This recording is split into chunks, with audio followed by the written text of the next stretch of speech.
Hi, I'm Dr. Jeff Langmaid, back this week with another episode of Research That Matters TV. The simplest way to boost your immunity: exercise.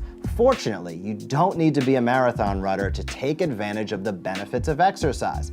By taking a daily walk or following a simple exercise routine, you can feel better, more energized, and strengthen your immune system. If you work at a desk, it can be a little more challenging to stay active during the day. Use a standing desk or take a brisk walk during your lunch break to stay healthier and feel more energized throughout the day. Exercise and movement can increase our immunity in many different ways.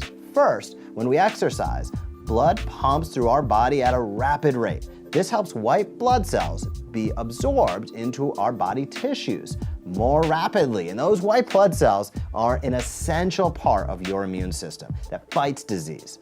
Also, exercising can reduce our stress hormones and stimulate the release of endorphins, helping you feel great. Finally, when we exercise and break a sweat, our body temperature rises, and this increase in the body temperature can also help fight infection and prevent bacteria from growing, similar to how a fever works. It's stressful to be sick, so we encourage you to be proactive. By simply taking a walk during your lunch break, you can start preventing illness while strengthening your immune system. What's even more exciting, a recent health survey found 60% of the participants reported fewer colds since they began their exercise routine. Now that's what I call a smart healthcare decision for your health.